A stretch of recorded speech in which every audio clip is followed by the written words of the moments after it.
I mean, all I know is this guy Wonder is enjoying the Fnatic games quite a bit. I can tell because he's in my Twitch chat during these games. Oh my lord! He's giving his opinion on what's happening here. What's the spiciest opinion in Dom's Twitch chat? He said, "Wow, this game is pretty rough. I really feel bad for my team. Sad face." Hello, friends, and welcome back to Power Spike. We have the kickoff of the LEC, LCS on the cusp of playoffs, along with the LCK and LPL fighting for those top spots into their playoffs. Dgon, Monte, and Dom here to break down the world of League of Legends pro play for you. Monte, how are you doing, man?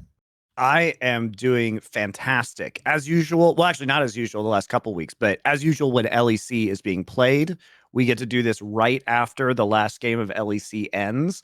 So we just got to watch Fnatic get completely booty blasted by Vitality, which gave me great pleasure. I want you guys to know, great pleasure. My sadist side is completely satiated at the moment. I know Dom was enjoying it. I saw him at the end of his stream spelunking into the depths of the Fnatic subreddit. Did you find anything interesting in the Fnatic caves deep in the darkness? No, I just got to see a lot of very positive comments. I think they're really enjoying their new top laner, Skarinen. I'm still I've decided to learn his name. Yesterday, my debate was whether or not I would learn his name because, I don't think he's going to be Wonder's there. coming back next week. Yeah, but now I'm hyped up. I'm on his side. So I'm on Skarinen's side. I have a 10 sub big money bet with treats on whether Oscar will get his first kill or Upset will get his first death. I'm on the side of Oscar getting his first kill, so I'm rooting for him, man. I'm hoping that he gets in there. Ooh, is it based off of the schedule, or is it's like game time in their game? Okay. Well, then there you have it. Yeah. Oscar and the rest of Fnatic are where we're going to start this episode because it looks bad. They made the changes over at support. Advian comes in. No one wants Rux. And then up at the top lane, Wonder taking the break. Oscar in and now finding himself there. Maybe that will fix the issue. We've talked extensively on the show. That's not the issue. It's the lovers' quarrel in the mid-jungle duo that Monte all right. over and over again. Guys. What's going on? Here's what you do. Because, it's been now 2 years of Razork and Humanoid. And they've been dysfunctional virtually for the entire time, despite being very individually talented players within their own right. So after you fail to make the playoffs for the first time ever, you keep your dysfunctional duo, right? And then you replace your support player and your top laner with a completely untested rookie. And this is what is truly going to solve Fnatic's roster woes once and for all, right? You ran off your phenomenally talented AD carry in the last season. You came back begging for him to return between the winter and spring splits. You then upset, no pun intended, but you upset Reckless because you promised Reckless that you were just not going to go back to your former AD carry. So now Sam Matthews, he broke up with Upset and then he started dating Reckless. And then he realized that really Reckless wasn't what he wanted. He wanted his ex Upset, but Upset rejected him for breaking up with him. And then he has to watch Upset fuck his new partner, Reckless. So here's my theory. Here's my theory, guys, because Sam Matthews is the CEO of Fnatic. After the game, or while the game was going on, rather, typed "ouch" on Twitter, right hate here. So I've actually figured it out, guys. He is just a huge fan of sadomasochism, Sam Matthews. It's the only thing that actually informs all of Fnatic's actions, because on the one hand, he likes to inflict the sadism onto his own organization, and that clearly gives him pleasure. But he also likes to receive the pain himself by putting himself out there on Twitter and by basically creating an atmosphere of abuse for himself by giving these entitled Fnatic fans constant ways to humiliate him. He has a very, and by the way, what are his initials? S&M. So there you go. That's actually a good one. There you go. I figured it out. This is just an exercise in Sam Matthews' kink, and this is the result of Fnatic. It actually explains everything totally. Yeah, that's actually a good point. I didn't think of it like that. I thought that he was kind of trying to do the grabs approach and just shield all the players, just that fucking hail of arrows raining down, and he just stands there and just tanks them all. That's what I thought he was doing, but now I realize that it is actually just sadomasochism. Perfect. It is. I mean, he gets off on it. He begs for more. I mean, what they need to do, what they need to do for Sam Matthews is just buy him a membership to a BDSM club in London so they can actually just run this team. That's what they need to do. He needs another way to get this out of his system, and this can't be it anymore. Yeah. Call Gross Score. He might know some people. Oh my god! Oh wow! By the way, that video, dear Lord, that was I've never seen anyone as passionate about anything. Did you watch that about cuckery?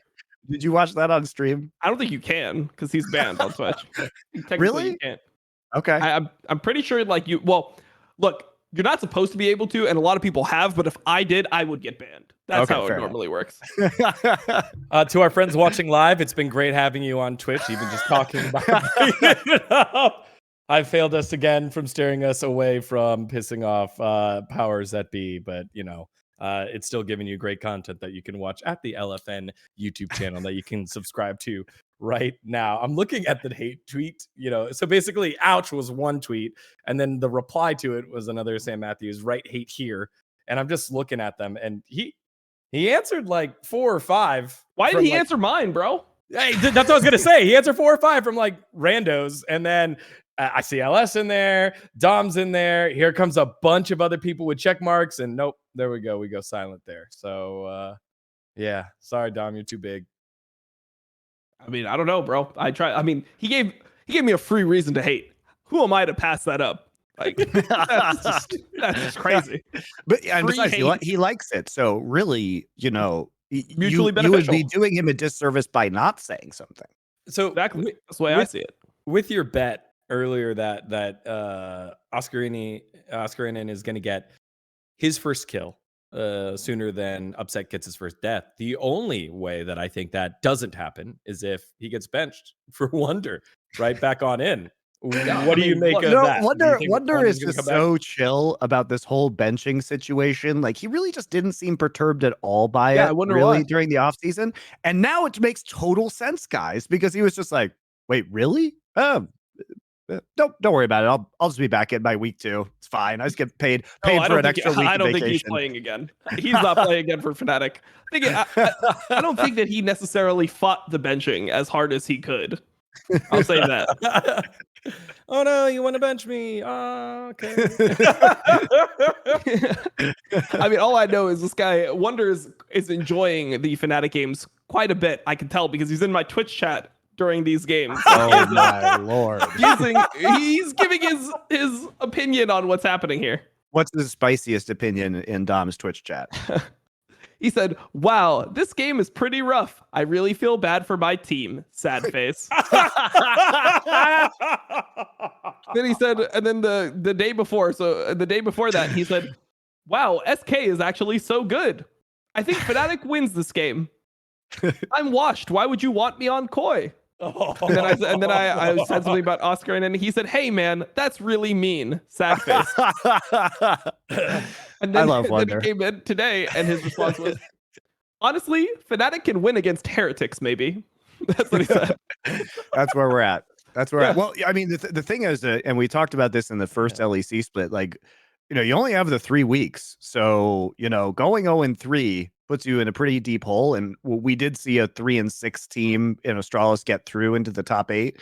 But also, I think that for the most part, I don't think we're gonna have a lot of 1-8 and 2-7 runs, generally speaking, in this format.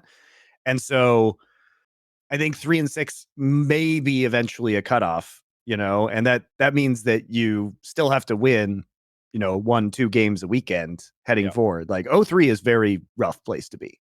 Well, I don't know. I'd never put it past heretics to lose all their games too. I mean, literally, whoever loses. Are you loving this? Are you loving the fact that Evie is just terrible? No, that would be fucked up. Of course, I wouldn't love that. Why would I? Why would I love? I'm not somebody. Look, I'm not a person who takes joy in seeing imports come into LEC or LCS and completely get shit on by everyone. That's not me. But I will say that the loser of the Heretics Fnatic series, they're probably going 0-9. Whoever or game, not series. Whoever loses that game, it's probably 0-9. I don't know who else they're gonna beat. That's the worry, right? If you're gonna make a move, I feel like you have to do it next week if you're Fnatic. But all right. Well, I no mean, moves.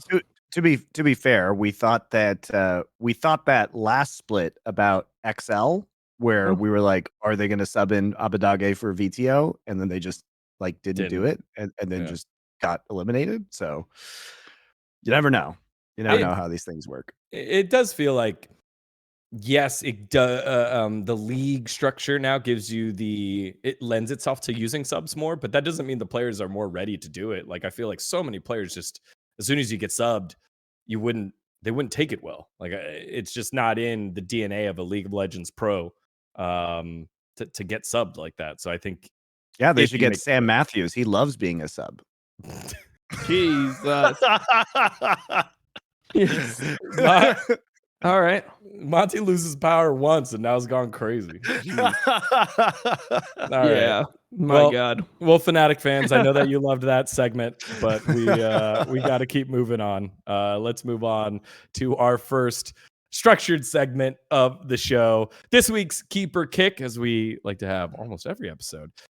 Two at one point world-class junglers that Dom loves so very much, and we're keeping the masochism on fleek right here. You have to pick between Clid or Peanut. Who do you keep from the LCK?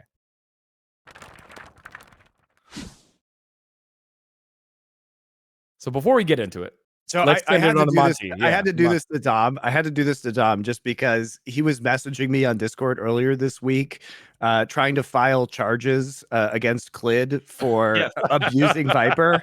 And I reached out to Monte to see if he had any legal counsel within Korea. This is true. And then we all saw what happened with Peanut during that game 3 versus the Kwangdong Freaks. So I really wanted to put this dilemma to Dom about the crimes in the jungle and who he would keep and who he would kick. Yeah, it's tough. For me, that was... Look, look, I don't like either of these guys, but they've made a rule that I can't kick both of them anymore because I did that on like 10 episodes in a row. Yeah, you can't. That's illegal now. Yeah. So it's illegal for me to kick both of them. It hurts me to do this, but I'm going to keep Peanut. Yes. Because I'm going to keep Peanut. And this is why. Because I think Peanut is still trying, and I'm not sure about Clid. Like, I think Clid might actually just be inting to get the split over quicker. Like, some of the things that he does, it just looks intentional. Whereas Peanut, I think he's just bad. So here's my argument about why you keep Peanut and you kick Clid. Because I think if you replace Clid with Dread, this team just gets better. And there are other options. I don't think Clid is the shot calling heart of the Hanwha Life roster. And if he is, I would still think he's quite replaceable, given Peanut?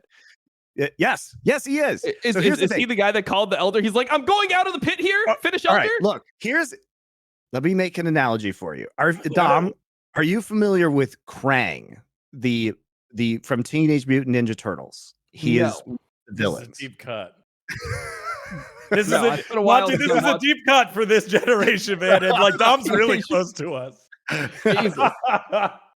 No. So Krang is basically, he's an alien that is like a brain in this android suit, right? So when he's in the android suit, he is very physically powerful. Okay. Mm-hmm. But when he's out of the android suit, he's completely fucking useless, but he's really smart. Chovy the android suit? Yes. Chovy is the android suit. I knew where this was going. Holy shit. So Peanut is inside Chovy is what we're saying. Yes. Okay, continue. Yes. I'm sure Korean fans are going to love this analogy.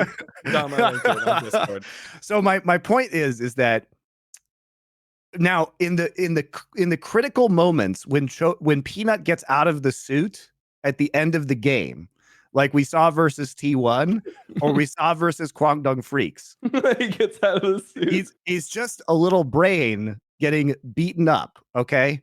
But when for most of the game, when he's just, the android is like Chovy and Pays, then he's great. And he makes really good calls. Because for the most part in that game 3 versus Kwangdong, they did I won't say very good. They did a pretty good job of controlling those objectives in the pace of the game. They got a very early soul. It did take them a while to close, but there were some scaling elements on Kwangdong Freaks. And Kwangdong are also not as bad as the record would have you believe.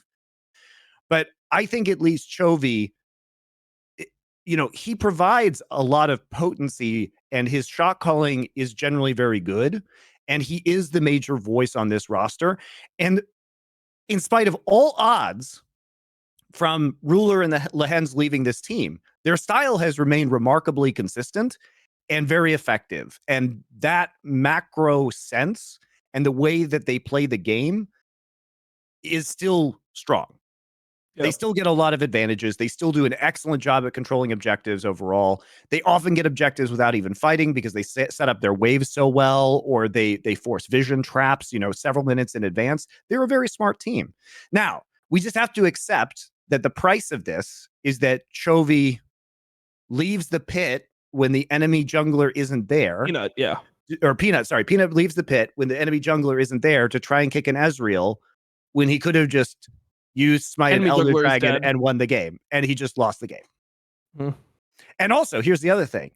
When we saw the T1 game, when he walked into the jungle and died, because the brain was dead, then the android body just ran it down into the mid lane and lost the game too. You see, the analogy is good. I agree. I think I know what you're going for here. So Peanut is fucking Chovy. Okay. Yeah, I know. I got it. It looks like that's what he's doing in a lot of these games. But Chovy likes it, so. Okay, Jesus. What? Man, I wish we could. I don't know if there's a copyright issue. I wish we just, if you haven't already, Google Krang TMNT, and it's such a great analogy. It is so good. Also, if you want to tweet at me, Dom, and Dgon a Photoshop of Peanut as Krang and the android as Chovy, maybe that would be funny. I don't know. First one and best one gets retweets. First one and best one. So if you have to Photoshop it though. All right. So Clid, no pathway forward for you. It will be Peanut being controlled by Chovy moving forward. So I looked it up. You said Dread would be, if we swap out Dread. He's a free agent right now. He's not attached to any team. He's not attached to like an academy team? What? No, not that I'm aware of. He was part of the Abomination Nongshim roster, but as we've seen, he's a free agent right now, as far as I'm aware. As we've seen, though, you can actually be reinvigorated. You can be rehabilitated off of the Abomination Nongshim roster. Kana's doing okay. BDD is fucking amazing right now. Yeah. Effort is maybe the worst player in LCK. So maybe not all of them, but there's a chance. And he was pretty good, honestly. He was one of the better parts of that roster. You could end up like those two. You could end up like Ghost, also waiting for a call by someone to pick him up. Yeah, some may argue that Ghost was never great, which I think has aged very well as a take. World champion Ghost? Yeah. I mean, you could do a lot of things. I'm sure there's some challenger I like junglers. Yeah. No, I like Ghost. I respect him as a player. I definitely don't think that you could plug and play any 80 carry. Sarcasm. All right. Okay. It's like top 7 in Korea, and the team would still win with that absolutely cracked top side that Dom had. I don't know, man. I think if you win a world champion, that championship, that class stays forever. Look at Pioshik or Marin as a coach. Oh shit. I think Marin actually might be a better player right now. Okay, so here's the take. I think Marin is actually a better player than Pioshik right now. I play against both of them in solo queue. Marin is close to as high elo, but he hasn't played it in as long. So I actually believe in Marin right now. Well, at least they have a Summit replacement potentially. Yeah. just like 100 Thieves and their Bjergsen replacement. All right. That was our episode of Keep or Kick. Hey everybody, MonteCristo here, and we have been very graciously sponsored by Freeze Pipe here at Last Free Nation. You're wondering what it is? Well, they have a variety of bongs, pipes, dab rigs, and bubblers. And the secret is a freezable glycerin chamber, which I have right here from their Bong XL. It comes on every single piece, and you can pop one of these in the freezer for up to an hour. And as smoke will pass through it, it will chill by over 300 degrees, meaning that you won't have a parched or burnt throat afterwards. A lot less coughing when you, of course, use freeze pipes to enjoy your 420, which is going to be coming up very soon. If you want to help us out and pick one up for yourself, you can head over to www.thefreezepipe.com and use the promotional code LFN for 10% off. Of course, easy to remember because LFN is Last Free Nation. So now's the time to treat yourself with some nice new glass for April 20th. Head on over to thefreezepipe.com and thank you for supporting our content. Next up, we got our Galaxy Brain Club conversation. It's coming time into award season, and so therefore it's time for the LFN All-World Team as your number one source watching Global League of Legends. We're going to give you our All-World Team here in the Galaxy Brain Club. Can we do one per team, or do we have to just do like just a combination of like fucking, I don't know. Who do you think is the best player at every single individual position right now? I think that's it. Okay. Yeah. I don't think there needs to be a team cap here because it's, we're doing globally. So you can swap it out with LPL and LPL. Also, we're going to ignore synergy because that's not the purpose of this. The purpose is to identify who we think is the top performing player in each individual role now, especially because we only really have the one last week of LCK and LPL regular season at this point in time, and then we're going to be right in the playoffs in those two regions. So it seemed like a timely time, if you will, to do this. The easiest and by far most vote getter, if this was an open poll, has to be down at support role, right? Give it over to Carrier. There's no question. There's no. I mean, I think if they opened up the votes, it would be all 5 T1 players. I legitimately think that's what like the votes would look like around the world. No, it's probably fair. No, I think that's accurate. Fans got to vote. That's all I'm saying. I'm trying to think. Okay. So I think the 3 easy ones that I would get as the least informed member of our team, it would be Carrier, it would be probably Ruler, and then in mid you can go with God, I just want to say Rookie, but that's just because I'm a Rookie lover. I think mid is actually an interesting one. Yeah. I think Ruler has had, so the thing about Ruler is I think has had the highest highs and has, I think what's amazing about Ruler right now is that as we saw in the LNG series and other games, but especially in the LNG series, if you don't ban the Zeri, this guy will just win lanes that he shouldn't win with Zeri and then pop off and completely take over the game early. So you have to respect it in a way that you often don't have to respect that pick with other teams. He's also just been incredibly versatile. I think the potentially the knock against Ruler, what was it? The Weibo series where he just was where he completely sprinted it. Yeah, he completely sprinted it. But at the same time, JDG has been overall very good, and he really did have a great series this last week. I think some of the other people you could probably put in up for that position in terms of ADC. Who would it be? It's probably like look, I still think Viper is insane. Viper that would be another one. Yep. He gets griefed every game. Like I don't know what the fuck he must have done in his past life to allow all these motherfuckers to grief him. He's got life building Zhonya's first item on Jarvan, which is fine on Jarvan support, but he's playing against the Caitlyn and he does it. Like Viper gets griefed every fucking game. I'll put Viper there every single time. I love the way he plays. He plays well while getting griefed. That's more impressive than playing well when you have Carrier dicking the other guy. He's getting griefed and he's playing well. Wait. We said rulers. So what missing? We weren't even talking about Guma. Well, no, but I'm saying that's a comparison, right? Like if you have a support we'd have to at least talk about Gumayushi a little bit, right? But yeah, I do agree with Dom. It's when you have Carrier and just how good he is in this meta and how he is basically looks so easy to play AD with Carrier. It looks easy. Because he's so stupid good at bullying the lane with a lot of these picks. 1v2's the lane and you just hit the creeps. Like you're just hitting the creeps and then Carrier's just 1v2ing the lane with like Kalista or some shit. And before T1 fans get mad, Gumayushi is actually having a very good split. And I think that Gumayushi, I was concerned about him going into Worlds, but he really did hit a new high at Worlds, and he was one of, if not T1's best player at Worlds. And he has continued a much more stable form throughout this year so far. So I actually think he has taken a step forward in terms of his own performance, and that has been a crucial factor of T1's success.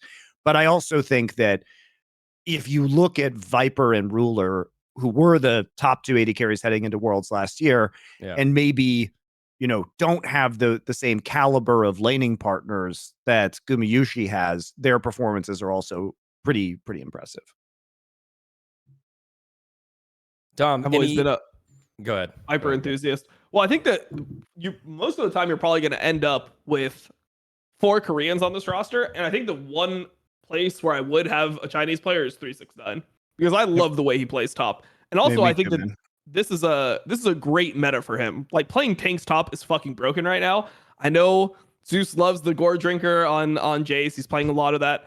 But I feel like 369, if you watch him in team fights, he does such an amazing job frontlining. The way that he's able to disrupt the whole fight, like understand how to position where he's only taking damage when his carries can deal damage back. I think that's a skill that is so rare in a top laner. A lot of people can play tanks, but there's a difference between playing a tank at like an A level, which a lot of people can do, and like an S+ level tank. And he knows when to who to CC, when to throw his CC, how to frontline for his team. I think it's so valuable to their success. So I think 369 he's just so stupid good. That's a good one. I think also what's cool about 369 is that he extends that lane dominance with tanks. Now I do think that this past week his Ornn performance against LNG was pretty. His lane wasn't bad. Good. Outside of lane, it was really good. The Cassandra game was really good. I mean, he on some of the sieges too, he did die when they should have got doubled back and gone for objectives. I'm thinking about the one we'll talk about JDG versus LNG later, but this is all to say that I think 369 is excellent. I think he's the best top lane Gragas in the world. It's an excellent potential flex pick for JDG. He gets solo kills with a lot of these tanks in places that most other players wouldn't get them. His team fighting is exceptional. Teleport use is very good. He is one of the most stable players on this roster as a whole. And he's just been really, really fun to watch. Now, I think what's different is that about Zeus is he's a very different player. And Zeus has been on an absolute heater over the last 3 weeks. He has completely smashed lane basically every game. And we've also seen, many of the kind of weird Zeus picks come back out, whether he's playing the Yasuo. He plays the top lane Jace, which we've seen certain teams prefer the mid lane Jace, or the top lane Jace, definitely top lane on the side of T1. And he's done extremely well on the carry picks that he's had. He's done extremely well getting solo kills on Gnar and absolutely bullying those lanes too. So I think it's a hard call. It's a hard call. I think Zeus is a bigger carry threat than 369, but 369 also does not have to be a huge carry threat with the roster of teammates that he has. Yeah, and it's also that his teammates are not very good at playing with carries. Like they don't want to have to visit top over and over again. I think Kanavi's actually been playing pretty poorly lately compared to what he normally plays like. Yeah, he's not playing close to the level that you expect from a guy like this. But when you look at that team overall, like he is just doing a ton with very, very little. He doesn't get wave pushouts. He doesn't get resource. He doesn't get ganks a lot of the time. Sometimes Kanavi just comes up there and dies. Yeah, sometimes Kanavi comes out there and just fucking runs it down his lane or baits 369 into dying, and then he's just so he's always in the team fight and he's always dude. In that LNG game where they tried to dive that turret and he took 369 took at tower aggro with a bramble vest like tilted. Yeah. Really badly. Yeah, no, that was 369's fault. I think they actually one-shot him there if 369 hits his E, but like it's such a rare mistake. And when you look at T5, I just think that style of top lane play is also more effective. Like right now in general, I don't think that this is a top lane focused meta at all. I don't think you want to add volatility to your game by having a carry top in most games. I think generally in this meta, the reason why the meta is so fucking stupid, and the reason why everyone's complaining is because it's really just bot laners clearing 3 camps, and 90% of the time they're just sitting fucking bot lane afterwards. They just sit and they jerk off bot lane for a minute straight while staring at each other, some gross score shit, and then they just fucking go do crab and then hit their 3 camps back up and do the same thing again. Like, it's pretty absurd to watch. It doesn't feel good to watch at all. So if so that's you're into the weak side top laners right now. Yeah, I like the weak side. I like the Sam Matthews of the top lanes. Currently. Okay. No wonder. Oscarinen is the weakest of the weak side top laners. Yeah. Explains a lot. Like if you think that playing weak side top doesn't take skill, watch Oscarinen play some weak side top. You'll have a newfound respect for 369. Watch them Oscarinen Ornn. So yeah, I would say I think 369 and Zeus are pretty both, pretty good. I think there are some other names that might be floating around on the periphery. Like I think Ale's been pretty darn good as well. Keen has been good, but I think it's pretty clearly like 369 and Zeus are at the top tier, and whichever one you put on that roster, I don't think many people would be disappointed. Yeah. How about let's talk about jungle, because jungle is an interesting one, because I feel like for me, Owner has been really, really solid. And I think Owner has done first off, he's mechanically excellent. And then second off, his pathing has really improved this year, and he's playing around covering his lanes much more effectively. But then there's also Tarzan. And Tarzan has been who do I have? Yeah. I think I take Tarzan because I think Tarzan's job is harder. Yeah. I think Tarzan's job is harder. I love the way Tarzan's playing right now. This guy he's fucking good. He's fucking good, and he's fucking good on everything. Exactly. I mean, that's the thing is, like, when we were in the height of the Maokai meta and he was dealing 8,000 damage in a team fight on Night Harvester First Strike Maokai in hilarious ways, such as by just refusing to peel for LP and just being like, I'm just going to do all the damage in this fight myself. Very entertaining. And then now that we switched back over to some more early game junglers with the latest patch, and we see his Lee Sin, and he's still doing super well, and that synergy with Scout is so good. And we'll talk more about LNG later, but I'm not a big fan of their bot lane. Like, they're okay, but somebody's carrying this team, and it's Tarzan and Scout. And I think Tarzan's just been, his early game pathing is so smart a lot of the time, and the way he plays around his lanes, that it's one of the most fun parts to watch about LNG on the whole, is just the early game. And that's what he is. He's a pathing jungler, but then his mechanics are way better than you'd expect in like a lot of situations. And the thing that I think that Tarzan is so exceptional at, that most junglers are not, is team fighting. Like, he team fights as if he's a carry. Like, he's such good precision, and he understands his limits on a level where a lot of other junglers kind of get lost at a point. If you watch like Kanavi recently, Kanavi's been fucking sending it. So like when you watch Kanavi teamfight, he's just getting caught, and a lot of times Tarzan is just making just the optimal play in a lot of different situations. Is there? I would say that what? Sorry, I was gonna say, is there a option here for JJ, or otherwise we're going with almost 5 Koreans, I guess, like you said, in the top lane. 369. I think JJ's been really good. I think he's been probably, for me, he's been, outside of Tarzan, the most consistent jungler in LPL. And I think that now that D+ has been on a bit of a hot streak again, we've seen when Canyon gets back onto the Lee Sin, how dangerous he can be as well. He seems more comfortable. on the Lee Sin and the Vi and these kind of champions recently, the Viego. But he's not. The thing about Tarzan has just been super good all season, whereas Canyon has been like a little up and down. And Owner has been very good all season. So those would be my top 2 guys. And then I think that similarly to top lane, I think JJ has and Canyon have also been very good, but they're maybe not tippity top at the moment. All right. Well, then, so we've got our top, we've got our jungle support.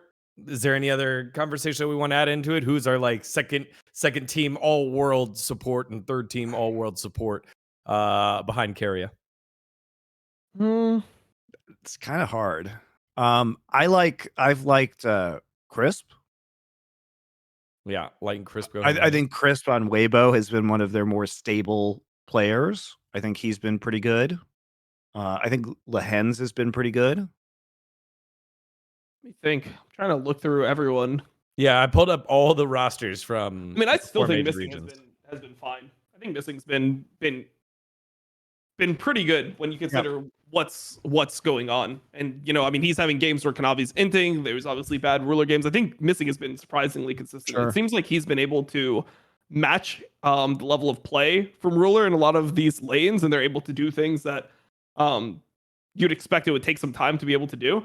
The other person that I'll throw out here is Mako, just because of what he adds to a fucking team. Like, he's not somebody who's going to impress you on the screen, but he has such that every time that you get into a mid to late game situation, it feels like EDG's always doing the right thing, and he's always in a great position for what they're doing. And he just has such a crazy track record of getting every team that he plays on, every EDG team, besides for like a 2-year blip in like an 8-year career, to just be super solid for such a long period of time. So I would love to have like Mako on a team as a shot calling presence, but I wouldn't say that he's like better than the other players one by one. He would be somebody who I would put on a team if I was building a roster more than like if I was calling for like the best players in the world, because as we've seen, a lot of times the best players in the world don't make the best team. What about PP God and his crazy chaos shot calling? I like PP God, but PP God I like PP God too. He's a little he's a little ill. No,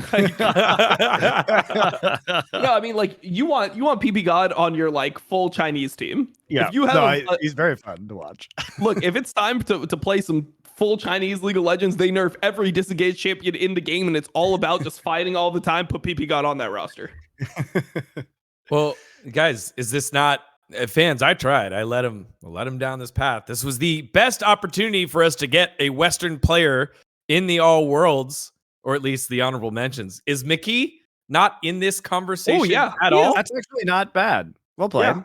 Actually, I think he is. I mean, I said he was my MVP of last split in Europe. I would take him over a lot of. Good. I would take him over like Lehens. I would take him over Lehens. I would take him over Life. I think what's great about Mickey is just he understands how to put pressure on the map so well, and his roaming has been extremely, extremely good. Yeah, I mean, I would say that in Korea, probably only Keria is better. Like, if you just want to, like, obviously it's hard to tell because you're playing against better competition, but I think the way Mickey has been playing has just been super effective, and he's been good in almost every single game. And then in LPL, I'd probably only take Missing over him in terms of just raw player skill. Mickey is really fucking good. Yep. Good shout there, Dgon. Good shout. That's, you know what? That's why I'm here. All right. So the Western world has the honorable mention for the all world squad, and then mid lane, contentious one because we're saying at the jump here. Ooh, very actually maybe I'll take the light over him. I feel like the light has been pretty good most of the time.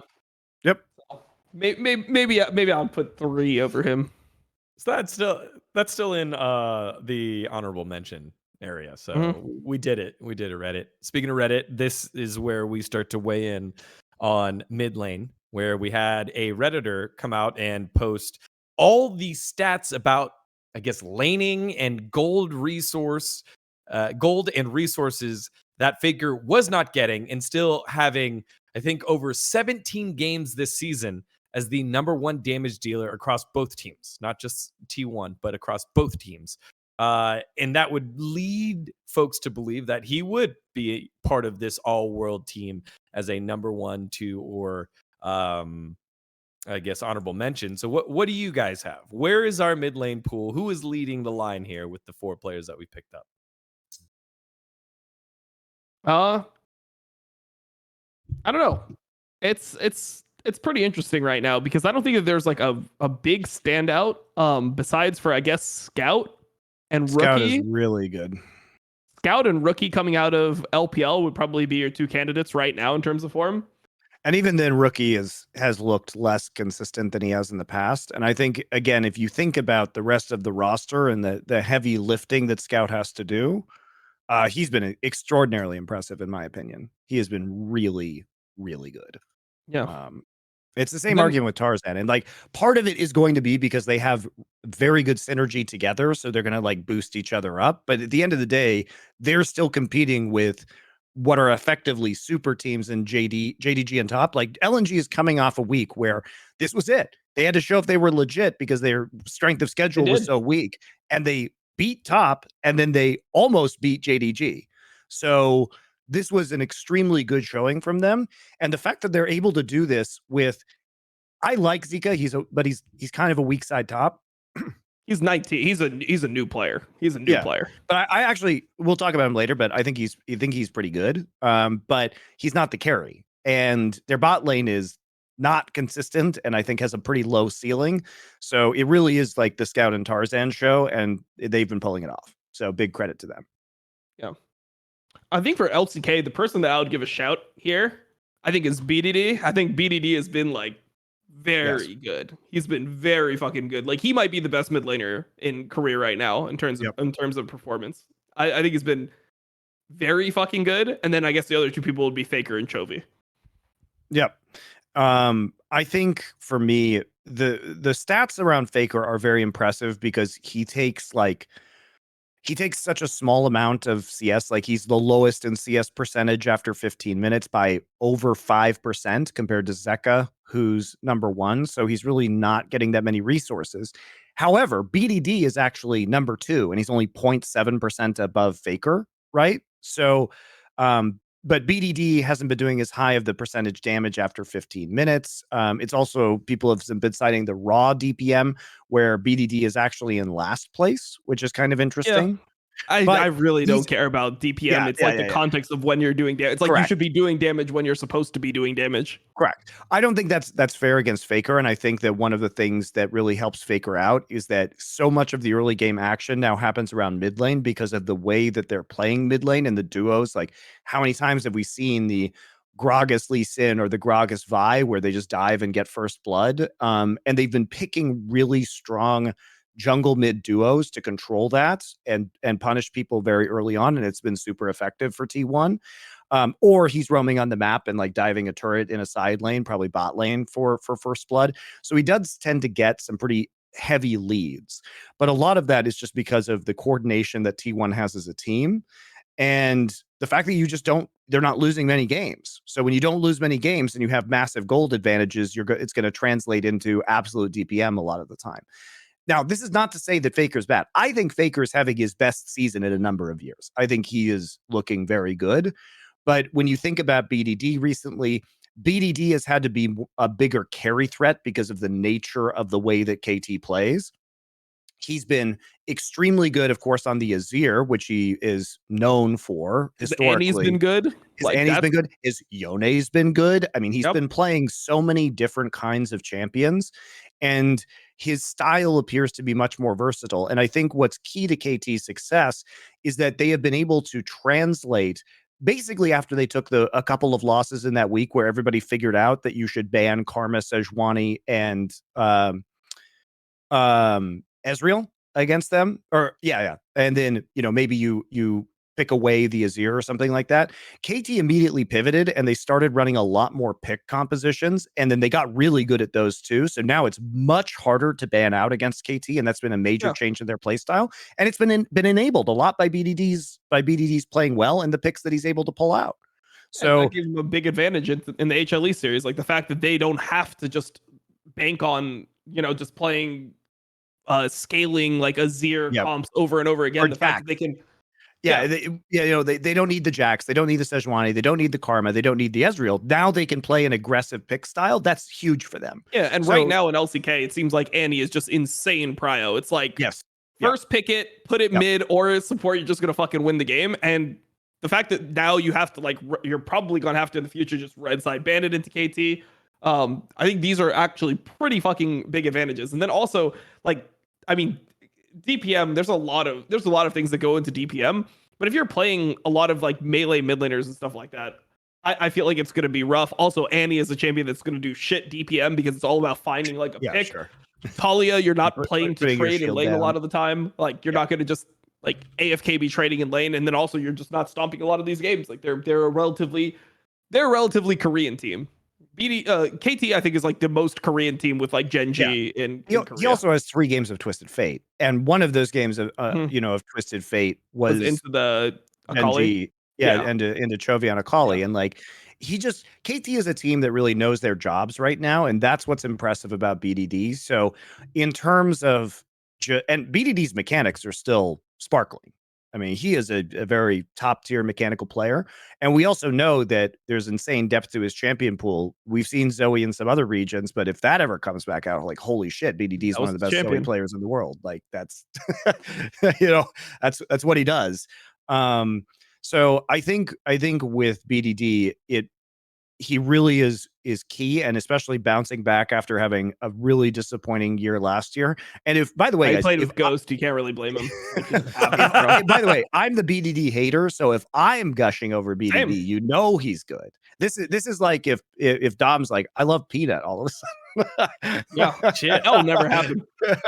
That'll never happen. Really? Even if we had a time machine, it would never happen. You've never loved Peanut? Yeah, no, I like Peanut. I like Peanut a lot in like 2015 or what was it? Was it 2015? Right when he started playing. I remember I got told to start watching him by Phoenix because Phoenix was like, this guy's the best fucking Rengar in Korea. This is the solo queue god.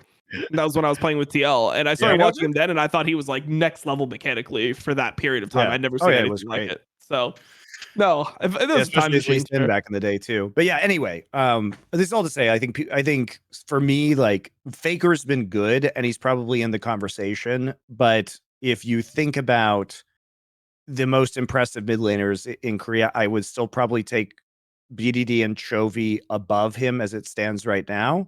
And I think Scout has been great, and Rookie is also probably in the conversation over in LPL. Yeah, I feel like Zika's been pretty disappointing to me recently. And he's kind of looking like he's just not the same player off his Silas Akali. Wow, weird. I wonder who could have predicted that. Well, like the thing is, at Worlds, like he gave me some hope because at Worlds, he was when he played Azir in Game 5, like he was only in Game 5. That's recency bias. Remember how he played Azir the rest of the tournament? He was not good.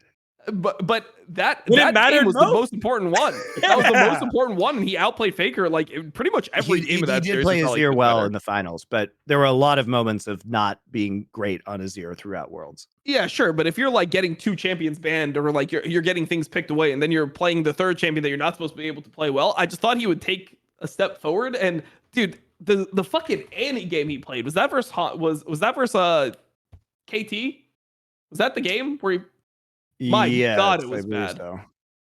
The Annie game got me. They won that game. Yeah, that was the Annie game versus. It's like, bro, how can you not play Annie? I don't understand it. How do you play Akali and Silas that you can't play Annie, bro? It doesn't make sense. They arguably should have lost that game too. Yes. What do you mean arguably? They should have lost. They got 0-3. They got 3-0 by KT. Yes, they did. In a best of 3 somehow. How the fuck did that happen?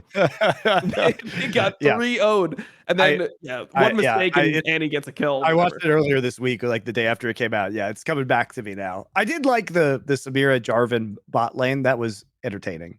Yeah, I hated the item build. I hated the Zanyas. You're playing into Caitlyn. You're playing into Caitlyn. Why are you going into Zanya? You don't like just being trapped after you're Zanya? Yeah, I mean, it just makes no sense. Like, obviously Zanya's is very good on support Jarvan. In that game, it's terrible. And the fact that aiming, like, you look after the fight and you'd see Life had used Zanya's, and you're like, where are the traps? And then you just see 3 like random traps, not even in a choke. They would just be like right there in the river. It's just The fuck? Just save one for the guy that has Zanyas who's jumping on your face. I don't know. It was so weird. Like, save a trap, man, please. Or like trap in locations that make sense. There was some like trap locations where I just didn't know where they fucking were. I'm like, he's just out of traps, but I don't know where he's putting them. All right. Let's recap our all world squads. I wrote it down in our Discord to get it close. Mid, I think, is actually the one that has the most conversation. Another name that didn't come up was Knight.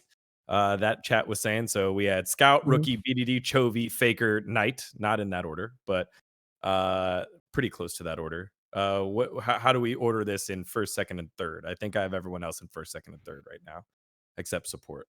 I think I would take Scout, BDD, Faker right now. I'm fine with that. All right. I was really high on Chovy, but I feel like his last couple weeks have not been great. Like the KT series, like the Kali pick. Might not have been his fault, but yeah, he did do nothing. He did nothing in that game. I think that there's just been a few like do nothing and lose, suffers fuck games in there. So it's been not the best. I thought he was playing really well like earlier though. Yeah. Overall, yeah, I mean, I agree with that. All right, let's recap here. So I've got 369 Zeus and Ale as our top lane picks. I like Ale. What do you think about Ale, Dom? I like Ale. He's just very specific. And a lot of times it feels like EDG, they are trying to reduce variance in their games and they're playing him on tanks quite a bit. I mean, Keen would be another one probably for. Keen's good. I like Keen on certain champions too. I feel like Keen is just. I mean, Renekton's fine, whatever. It's just a Renekton. He can play Renekton. I like his GP. I think Keen's GP, GP and his Jax are legit this year. Yeah, his GP and his Jax are really good. All is similar, except it's like Jax, Fiora, Camille is more his style. If he's on carry tops, he's just a different player. If he's on tanks, he's nothing special. He can play them sometimes. I mean, he had some actual like pretty bad tank games. He played a Scion game into LGD, which is Xiaozhu, who I don't know who the fuck this guy is, just some random like top laner. I thought LGD was going to be shit. In all the books, like if you look at like odds and everything, LGD was predicted to be the worst team by far in the LPL. I thought they would be the worst. They had Meteor coming back after not playing for a year and a half, and he didn't even look good his last split before he ended up like taking a break. So I had no clue what to think about with this team, but their top laner Xiaozhu, who I've never heard of before in my life up until this split, came from LDL or something. He's just randomly dicking everyone. I don't know why, but he's just dicking everyone. And one of the games where he completely dicked a player was Ale. He just played Cassante into Ale's Scion, and I don't know, he's just the GOAT. So that was the game that made me think less of Ale's tank play. I think Ale's better on Cassante, and he's just okay on Scion. He came from RNG. So RNG making that cash money by selling over to LEG. I don't know who he is, but he's just like, I watch him play and I'm like, God damn, bro, that's no Ascarinini. There's always there's always at least one new LPL top laner who just shits on everybody every year. Yeah, so the one that I thought you guys were going to bring up was You Should Know Me, right? We were talking about No. He's been running exposed. All right, I tried YSKM fans. All right, so that was top lane, 369 Zeus, Ale, or Keen. I mean, I feel like or Keen is fair. Yeah. In jungle, we had Tarzan owner JJ and who? I'm missing one. I feel like I'm missing one for jungle. And Tarzan owner JJ. I think that was it. I mean, I feel relatively good about that. Yeah, it's fine. All right, and then in mid we had a lot, but I think the order we finished on was Scout, BDD, Faker, and then Chovy, Rookie, honorable mentions. Yep. At bot we had Viper, Ruler, and then we just lightly threw in Guma in there. Fair. I was like, yeah, Guma's good. And then at support we had Carrier, Delight, and Mickey. I feel like I was missing one of the LPL supports. Missing. Yeah, you're missing. Nice. I'd say Carrier missing, then Delight / Mickey X. Yeah. Okay. You also brought up Mako as well, but that felt like a. I like Crisp too, but whatever. Yeah, I mean, Mako's like different, right? Mako's probably nowhere. Like if you plug and play him and you put in no comms in a solo queue game, he'd be worse than everyone else on this list. If you want somebody who's going to lead your team and going to like be very intelligent later on, I mean, there's a reason why EDG has so many championships domestically with Mako. MSI win, Worlds win, and why they're like generally competitive. They're almost. I have to imagine that it's also probably part of why Leave is performing so well. Of course, because Leave is becoming very good. Everyone looks like. I feel this is part of the reason why I feel bad for Viper. Think about how well Mako and JJ are performing, and he's got to play with fucking Life and Clid. Why? Why do they play with Life and Clid? Like that's just a death sentence. Fuck, man. And like he had to play with Life, and Life to me is just always an engager at heart. Like his Jarvan, I think his best champion that I've ever seen Life play is set support. I love his set support. I wish he would just play that shit every game regardless of matchup because I don't want to see a Life fucking Lulu. Like when I see a Life Lulu, it's probably fucking doomed. So I don't know, man. Another one here is probably Deft. Deft has been really quite good as well. Mm-hmm. Oh, for jungle, the other one was Canyon. Dom's favorite player. Canyon. Yeah, I don't think Good I Canyon. couldn't put him there right now. Like he's a player. Canyon, He's been really good recently, but it doesn't excuse his entire season. So yeah, he's had some bad games. I think that it's what I said last week. I feel the same way. This week I didn't even watch the games because they didn't matter to me at all. It was Nong, Shim, and Bro. Watch them versus Hanwha live. I think that the main takeaway I've had for Dom 1, and obviously we have to see this week. I don't even know if it matters this week because the Genji match fucking matters. That's gonna be fire, man. There's some good games in LCK coming up. No, but like T1 versus Dom 1 doesn't really matter that much because it's like it matters for Dom 1, it doesn't matter for T1. If T1 drop it, I don't care because they're still right. But D+ it really matters for a buy for them. Yeah, it matters for D+. It doesn't matter for T1. I feel like the Dom 1 secret sauce, they figured it out. They're like, give CC mid laners to Showmaker and let Canyon play some shit that's gonna be able to snowball. Diego, Lee Sin, whatever. Yeah, agreed. Have fucking 2v2 mid that wins, and then you're nice. We've solved it. 2v2 mid. Like and that was always it was always the way. It was always the way. Of course. That's why I was so upset earlier this season where they're playing like Victor. Yeah, it reminds me of you didn't like Victor Sejuani? Get out of here. Yeah. Please. They need to play together. They're the fucking I don't know, man. They got superpowers when they play well together. Yeah. Sounds like what 100 Thieves needs to do. Anyone? Oh, yeah. All right. It's similar. Yeah, no, I actually agree with that. I think you need like Lee Sin, Viego for closer, and then just have Bjergsen on some shit that's gonna. Well, actually, maybe Bjergsen can play the Victor, or whatever. I just need the agency to be in closer's hands on that team, or it's fucking doomed. Yep, agreed. All right, and then to close it off, we had Carrier. Oh wait, Carrier Delight, Mickey X. So yeah, sorry. What I meant to say was Carrier missing Delight. Yeah. Yep. And then Mickey X is your shout out to Mickey X. Fans. Yeah, shout out to Mickey X. Token white guy. So if you can say that because of Monte can say that. Thanks, Monte. All right. Wow. Me and Dom, we're the majority here. This never happens. All right. To close it out, if you guys agree, disagree, or want to yell that Hilly's not on this list, let us know in the comments of this video over on the Last Free Nation YouTube channel and discuss. I'll bring up the best arguments next week. Now, moving on, we'll move back on over to the LEC because we just finished week 1 of the spring split. And if you're an upset fan, he's back right in time for the spring split. Right after Worlds, just like everyone would expect, right? Let's get into it. That is this week's high key, low key, no key. Who are we the most excited about from the LEC after this week 1? So first up, high key is Vitality. All right, we're done. Great. Yeah. Okay, I got a different high key. Yeah, high key, dude. Really, you of all people have a different high key? Yeah, I'm high key excited for Fnatic. I am so excited for Fnatic. Are you kidding me?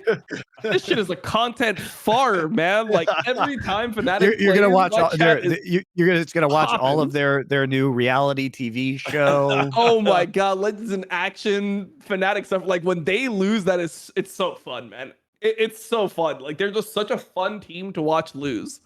It's a hater's dream. It's a hater's paradise with Fnatic. Love it.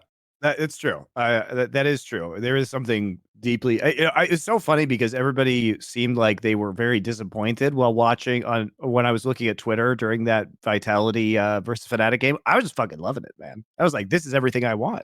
Yeah, no, Why do people hate this? How could you possibly hate this? I go on Twitter and there's like a bunch of people like depressed, and then you see my chat and everyone's fucking throwing a party. You know, there's like it's just fucking insane. Like everyone is just enjoy everything that happens. Fnatic dies, you see just a wall of fucking XDDs and keg Ws. You can't even fucking see a real like. And there's no text even that's going on. It's crazy. I love it. I love it. All right, no, I'm high key excited about Vitality because surely this is the time.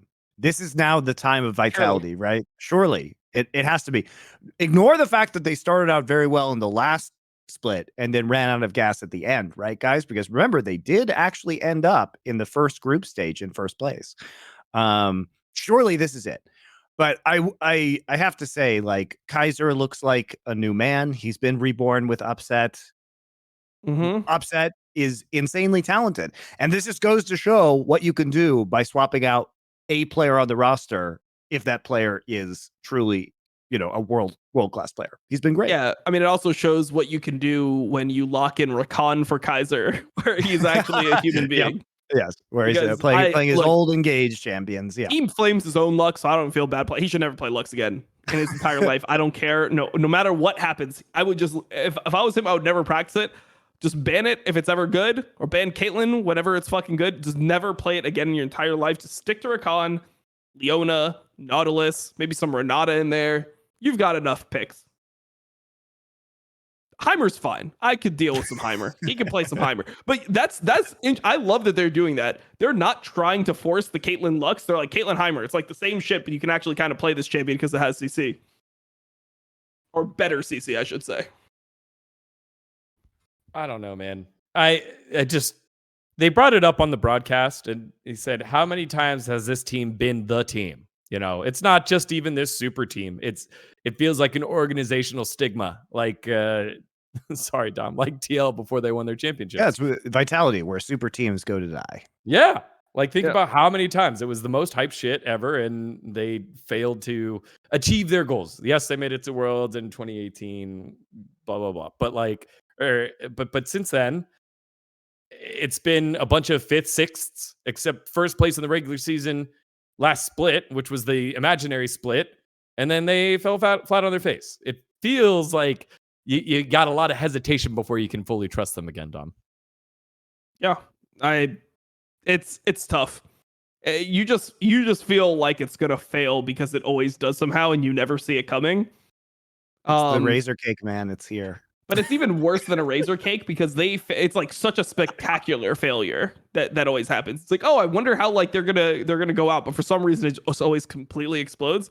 I just don't know how it can happen because you have like good fucking laners. So what actually could happen? And Bo in the jungle too, who was great this week again. Yeah, and which everyone just has completely forgotten. Like it's like, did you see the amount of all pro votes he got? Oh no. It was like he was nowhere close. People had Moron got more all pro votes than him because of what, like 2 weeks at the end there. Like it's crazy, man. It's so crazy. I mean, the Karthus thing was egregious. So I mean, the Karthus thing was a symptom of the problem they already had, though. Like you're just forgetting the crimes of the Karthus there. Yeah, now. but I mean, he picks Karthus after game 1. He plays a ganking jungler, gets them like 8k ahead, and they fucking blow it. And then he's like, "Fuck it, I'll play a farming jungler," and then it just doesn't work. Like if he was suffering that split, his bot lane was great. Like, it's a bot lane meta. It is a bot lane focused fucking meta. This is what we've been saying the whole time. It's what everyone's been complaining about. It's why top laners are being absolutely ill on fucking Twitter and saying their role sucks, and we got Adam who's not even laning top. He's just sitting bodies level 2 at like 10 minutes. They're still fucking winning the game. It's a bot focused meta, and you have the worst bot lane. They can't lane with anything. They're losing turret at fucking 9 minutes. How do you play? I mean, oftentimes they'd just die before the waves even crashed. That was my favorite. Yes, they died level 1. How many games did they grief the entire game level 1? A lot. It was almost every game. It was a lot. I like the razor cake analogy. It feels like it's a triple layer razor cake, and every time you've picked and only one of the cakes is razor cake, and you pick the wrong one every single time. Yeah, it's like playing Russian roulette with a fully loaded gun, you know. All right. Well, Vitality off to the Vitality off to the 3-0 start. Upset now joining the squad. This is good. You know, this is like you're playing Russian roulette and the 5 people in front of you are dead, and you're just sitting there like, surely there can't be 6 bullets in this gun. That's how I feel like watching Vitality now. All right. Give me your Loki. Who are you Loki excited about after these first 3 weeks here? Let's start with you this time, Dom, since Monte Monte kicked us off with Vitality. Yeah, I guess I'll go. Well, like, look, Jisu's not going to be on my high key Loki Noki because I'm like kind of high key excited about them, but Yeah. I picked Fnatic there, so whatever. Like, I think that they're just the best team in Europe still.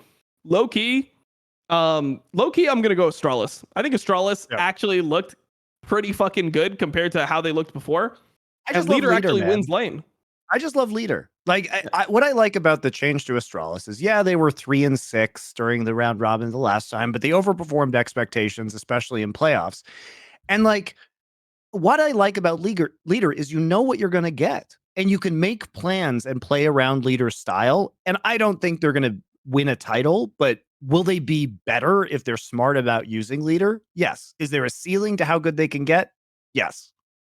But I'm into it. It makes Leader's just a fun player too. He's just a fun player to watch. It's a team that you want to have a player like Leader. You want them to just fucking go for it. And if it works and if it hits at the right time, maybe you get a little bit further than you did last time. Exactly. I mean, let's be honest. The 5th, 6th was a fucking miracle for Astralis. If they ran back that lineup, that shit would have probably went bottom 2 or maybe like 8th place or something like that. That was a fucking miracle that they were actually able to get to the 5th, 6th position. They were also, I think, fortunate that Kabe was performing so well. In a bot, you know, it helped that it was a bot lane focused meta. But I think if the meta shifts dramatically, having Leader there may be helpful. If Kabe and Junghoon can't necessarily carry as hard as they were previously. Yeah, I mean, you can't go far if your mid laner loses every lane. It is what it is. Like, you can't go far if your mid laner is perma behind. Finn is a super coin flip player. He was coin flipping well at the right time. Like, he started out sprinting the split, then he got better. So that was lucky that it happened at the right time. And Kabe's had probably his best split in the last maybe 2.5 years, 3 years. Yeah, probably since Splice, honestly. Yeah, probably since Splice. I mean, I can see that. And Junghoon is pretty crazy. He's not very stable I love as well. Him. Yeah, I mean, I like watching him. I just feel like now the team actually has more threat because if they all start now, there's a lot of coin flippers, but if they all start hitting, they can actually win. Where I felt like Dayor was always dragging the fucking team down from where they could have been. I'm looking right now and I'm trying to find an analogy for the type of move that was being made here with Leader coming in and moving away. It kind of reminds me of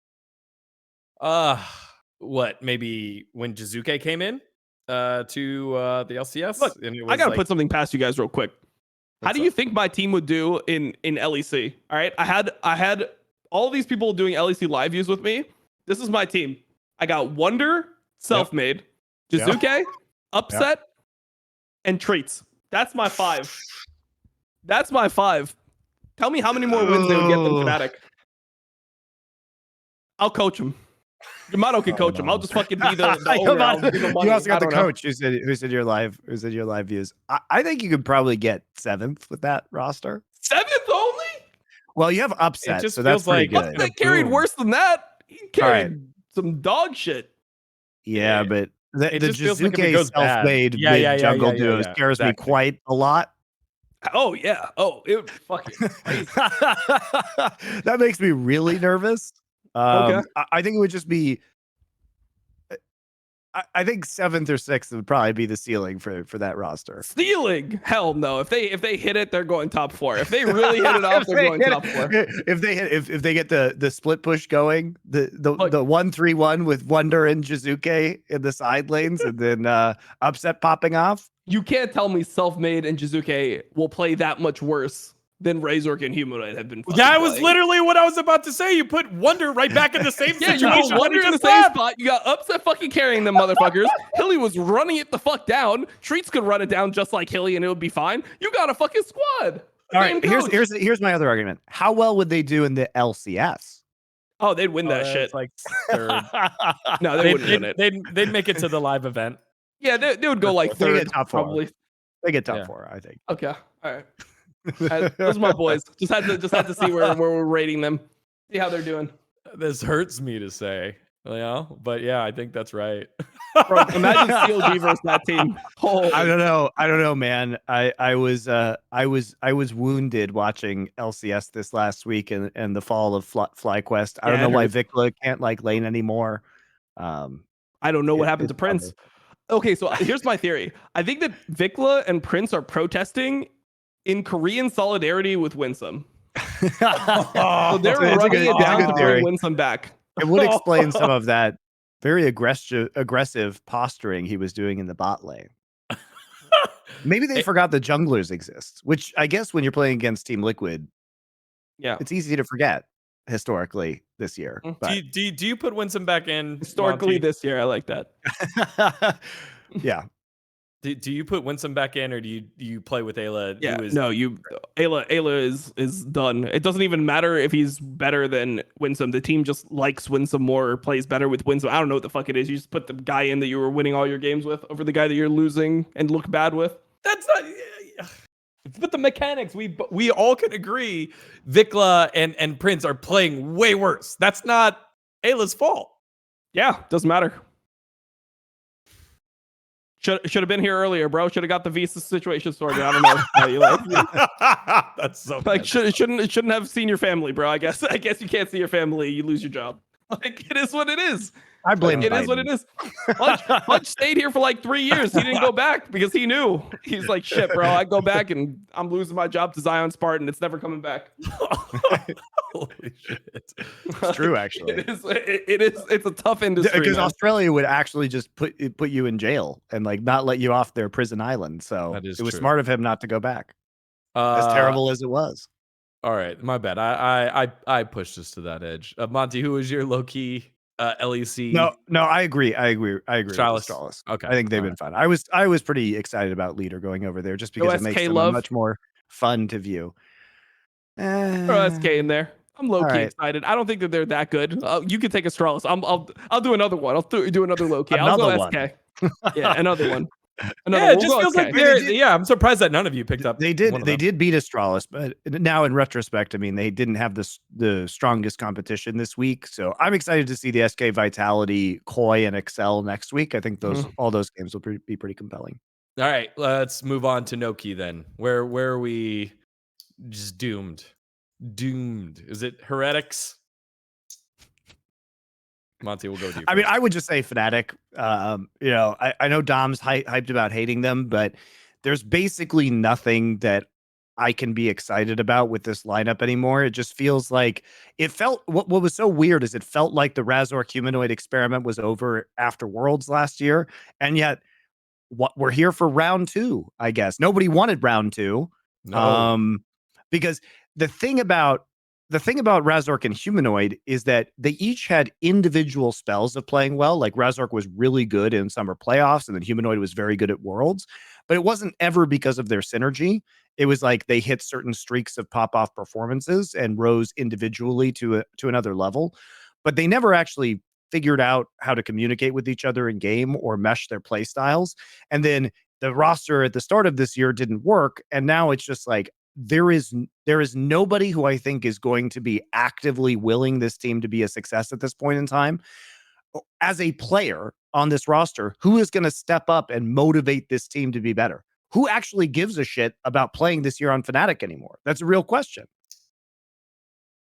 Oscar in. Yeah, I mean, it's literally just becoming the TSM of EU. It's really just the TSM of EU where people don't want to play there, and they have their, you know, player that didn't have the best run of it come back. Wild Turtle back to TSM. Reckless back to Fnatic. It's kind of some synergy there. I like what I'm seeing. I guess. I mean, yeah. Okay. What about for you then, Dom? My Noki. I'm Noki excited about Koi. They just look like they're capped. I don't know. They're tough to watch. Like I don't think they'll be bad. I'm just not excited about watching them because I just don't think they'll be better than they were last summer. It's just hard to watch these holes that they're getting into in the early game and then like trying to have to dig themselves out. Which is not why we liked Koi/Rogue when they were doing really well. It's because they fixed up a lot of their early game weakness. I think they were something's off with the ball lane for sure. They just haven't looked close to as good as they looked for a long period of time. They're drafting some weird lanes. Draven Soraka is pretty fucking weird. It's like they're trying to play carry top, so they don't even play towards the carry top. So it's like nice if you win the lane. Also, like Heretics had a pretty big advantage versus them, and then kind of threw it through, you know, some undisciplined split pushing from Evie. So, I mean, arguably they shouldn't have even won that Heretics game. I find it hard to have confidence in teams that are drafting and playing in a way where you are just in a massive gold hole. I mean, even if they do well, it's just they're just so boring. They're so lifeless. Like they're a team where you do not want this team to go international. If you're an EU fan, you want to see Vitality get it together for sure. You want to see G2 go to MSI. You want those two teams to go to MSI. If there's anyone else, I don't think it's going to be that fun. I don't think the second seed is going to do anything if it's anyone else. You hope the Vitality shows up and actually looks good. Yep. I would be very high key excited about a good G2 and good Vitality showing up at MSI. That would be very fun. Yeah, because at least they have the hands to compete. That's the main thing, is you want players that have the hands to compete with Asian players. And that was Bo's Asian and Photon's Asian. So there they are. We solved it. Yeah, we've solved it. And Upset's good. That was never Koi's calling card either, right? Or Koi/Rogue's calling card. They would get those early leads. They would do weird ganks with Malrong and then get to a team fight. Cool. The problem, you're exactly right, Dgon. And I think the issue is like if you're gonna have Malrong on a team that's behind early, that's fucking doomed, man. That is is doomed. Well, he's not even he's not even spam ganking like he used to. The whole thing was that he would spam gank, get himself behind, but the team would be ahead. Yes. He doesn't even. He's just behind. He's just doesn't farm and he doesn't gank. You're gonna die anyway, so I'm just gonna walk around. I'll look at this scuttle.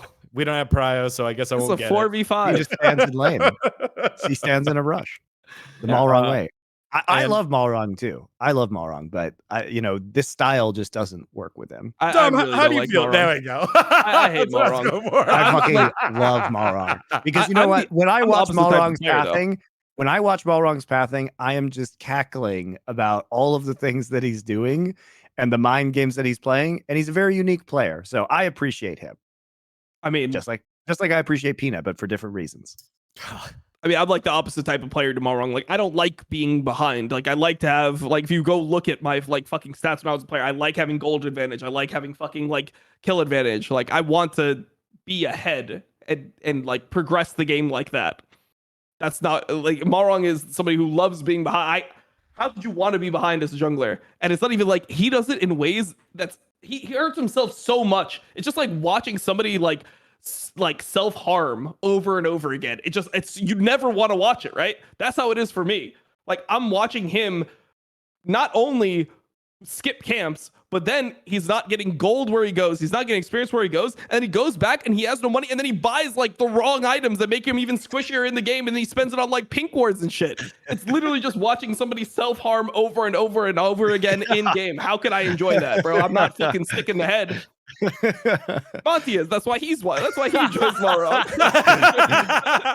Monte's mentally ill, so he loves Malrong. I love Malrong. Perfect. I do enjoy Malrong very much. Malrong gives me untold hours of delight and entertainment. Well, it doesn't get easier for Koi. They have G2, then SK, so we'll get to see where SK is, where Koi is after the G2 match. And then they play Fnatic, which might be a make or break game for them. as they close out week 2. All right, guys, that is our high key, low key, no key excitement for this spring split. Gosh, I love the way that they've set up this whole format for the LEC. It just feels like we're right back at it again. That's fun. The stakes are higher. It's cool. It's it's another show day, so I guess it's more expensive, to run. But no, people watch this league, so they can justify the expense. Yeah. Yep. Yeah. I wanted to figure out some sort of defense, Monte. I was like, yeah, that's all right. All right. Okay, let's close out today's action with a palate cleanser for you all at home. It was the LPL matchup that we were talking about last week. We brought it up a couple times this episode. It was LNG versus JDG, the battle at the top of the standings. It was a good one. Certified banger. Go ahead, Dom.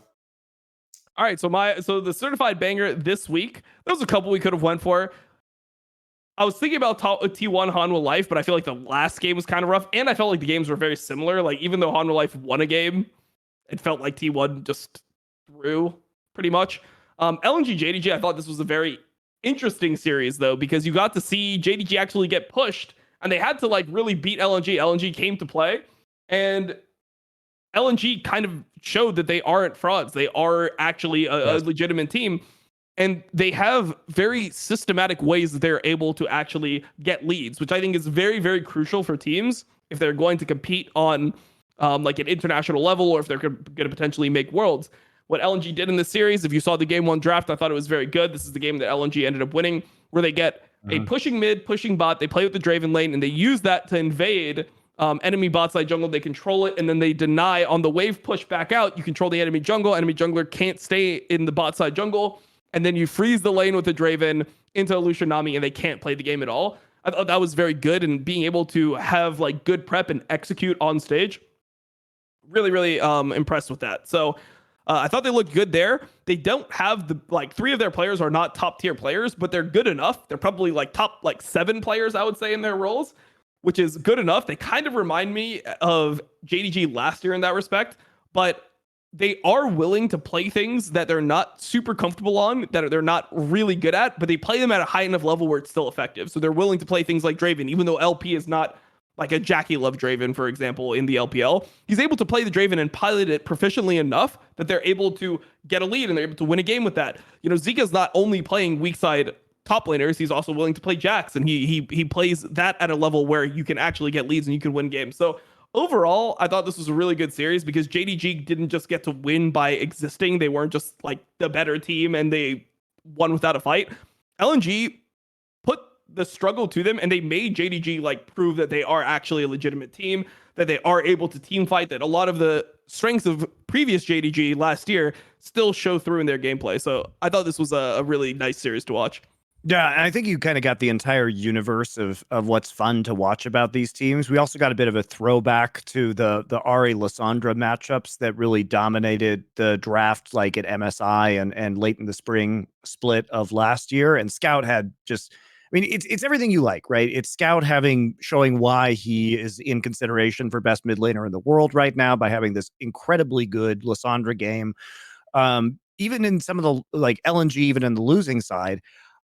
Why I like Zika as a top laner, and we discussed him a bit earlier, but his weak siding is very consistent, and I think that he plays around map pressure and must be communicating with Tarzan very well.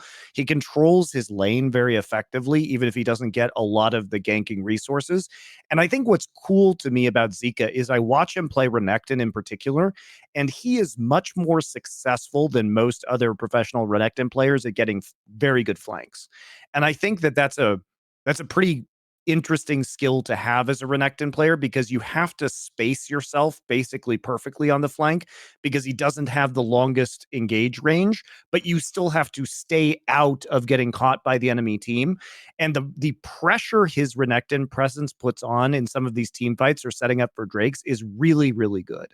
So I think Zika is just a highly aware player that knows what his job is in this team.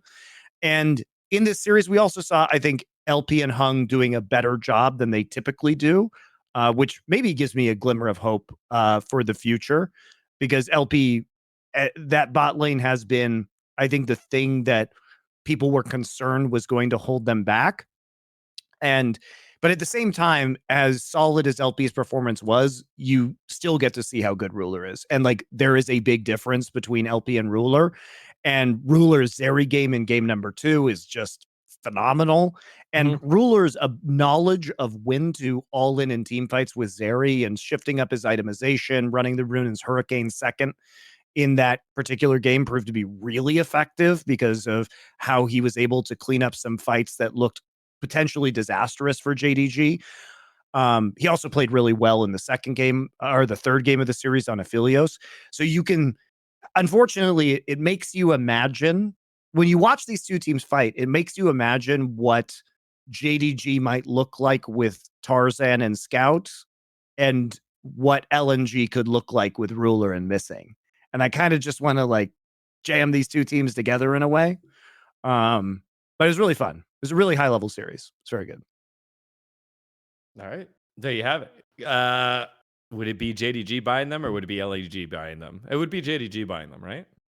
Yeah. Because you have 369. I mean, well. it sounds weird because like Knight's obviously a very good player, but I mean, the synergy between Scout and Tarzan, as we've discussed, is so strong. And also, as we've discussed, Kanavi has had some moments, and he had some moments in this series that you don't really like as well. He was kind of sabotaging 369 at times, which annoyed me. And if you wanted to watch this one in English, shout out to Mazzella and Nymera for a great cast. Oh, yeah, it was a very fun cast by them. It was a good one. Yeah, I agree. All right. Well, there you have it. Before we call it quits, Monte, who makes playoffs in LCS? Oh my! What? Yeah, who slots in LCS? Yeah, we got those. We got those 4 teams that are vying for the 2 spots. So 100 Thieves, TL. Does it pain you that much, man?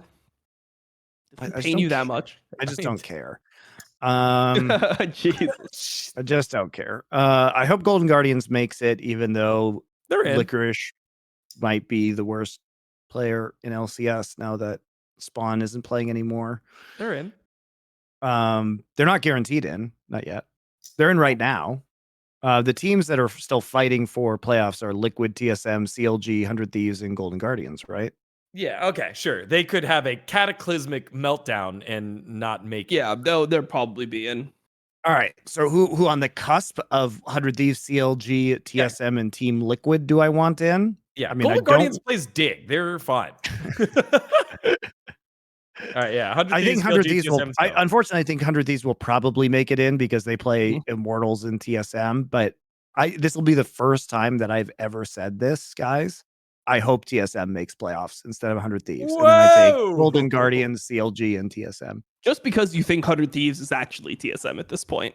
Like, yeah, they're the new TSM. Yeah, they're the new TSM team. You just like your hatred has now gone towards 100 Thieves because they are more TSM to you than TSM themselves. Well, TSM got rid of or minimized most of what I didn't like about TSM. Same. And we're punished. So I don't actually dislike TSM that much any longer. And in fact, I think Maple's been very good. And I like Solo a lot personally. I think he's a nice guy to me.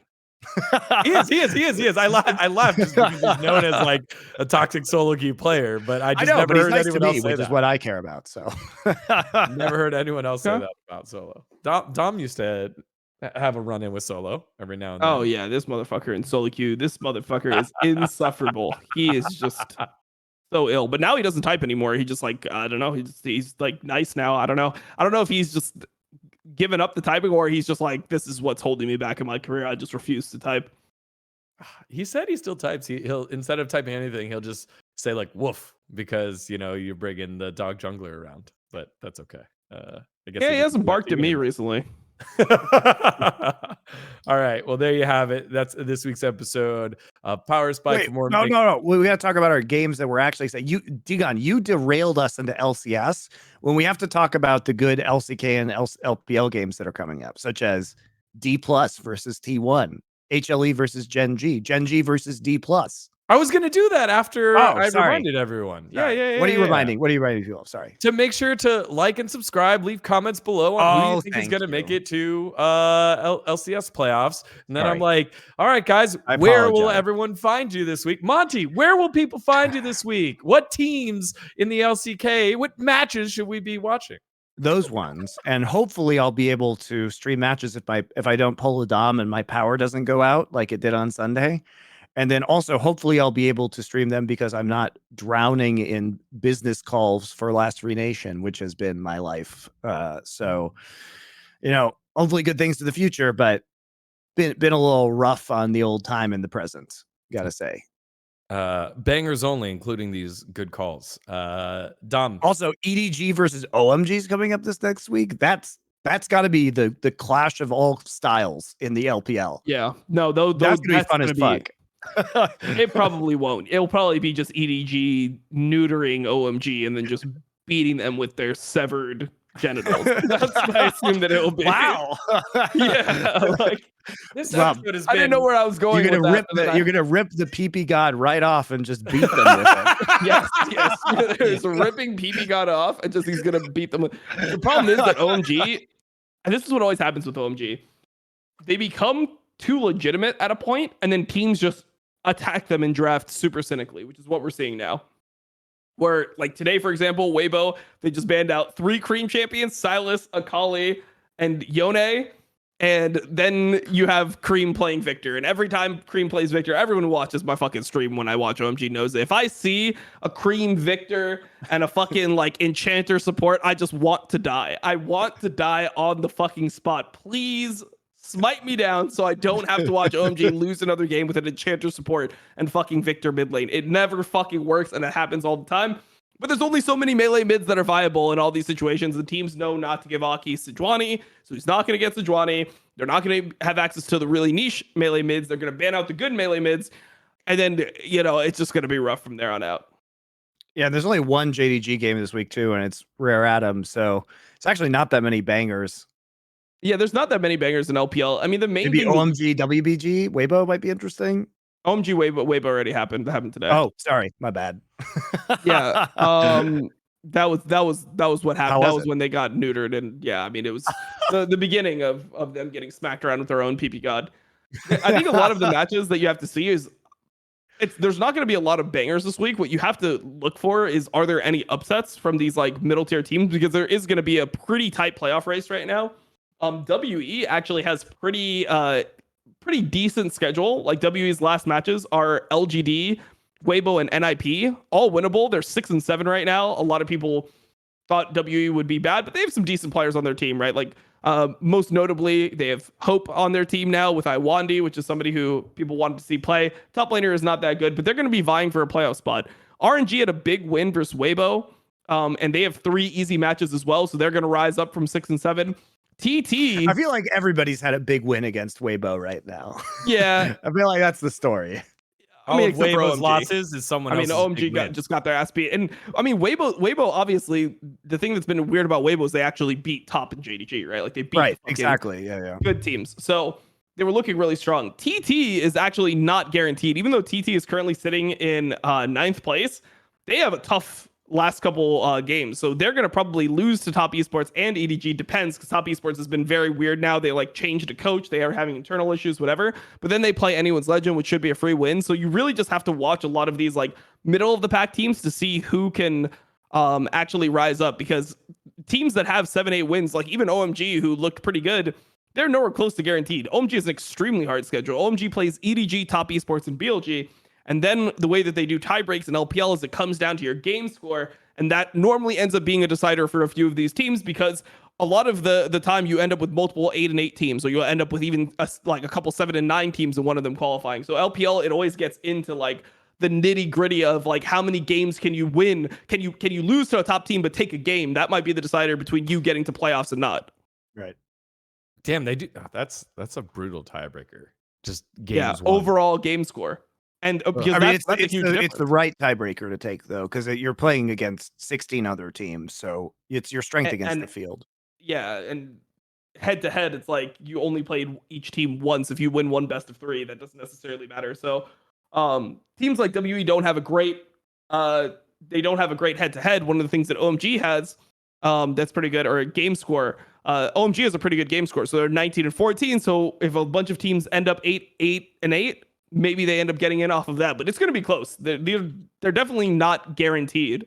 And yeah, that's always the fight at the end of LPL, because it's just it's tough to make playoffs in this region. There's normally a pretty decent middle of the pack. I would say in general, there's about 4 to 5 teams that are just the bottom in LPL, but then you have like 12 through 7th normally just really competing for those last playoff spots. All right. While you were bringing up some of those players, I'm sorry to go off topic. Last thing, and I know we're trying to close out. Where's SOFM? He's done. He's in Vietnam. He's the richest man in Vietnam. Okay. There you have it. He owns Vietnam. I was just wondering, just because I was like, okay, cool. There's some names I haven't heard in a while from that Suning roster that made it to Worlds. Where's SOFM? Everyone else is attached to a team, but all right. Cool. All right. There you have it. Another episode in the books. You can find these two guys during those matches. You can find me uploading some of the interviews I had for LCS. I have like a 22. Yeah, your interviews have been good recently, man. Thanks, man. The other ones must have sucked because you didn't say anything about it. I like the turtle interview. Yeah. Then I think you'll like the double lift interview this week. The Sven interview this week. And just hit him next time. Yo, you and Dom have each other blocked on Twitter. The fuck's up with that? Just have the fucking war go off. Have him send some hate my way. I'll flame him on social media. It'll just be a whole fucking thing. Start World War III out here. We'll do. I interviewed Spica for the first time since he ratioed the fuck out of me getting the TSM roster wrong in 2021, which I was right. I verified. It was cool. He was really nice about it. Wait, you ended up being right? Yeah, I was right. I talked to people at Powers at B. I was like, hey, man, Humanoid's supposed to go to TSM, right? And they're like, yeah, but I got blocked by the Perks move. I was like, I got all this TSM bad guy timeline happened because this was wrong, and then Spica dunked me, and then I was like, but you're a good kid, Spica. Like, I don't want to fight you, but they're not going to consult you on roster moves. It's time. All right. Well, anyway, you can thrive in the negativity. I'm a hater for real. You can catch all of us in our elements later on. Until next week, we'll bring the next episode of Power Spike. Thank you so much for watching. We'll catch you guys next time. See ya.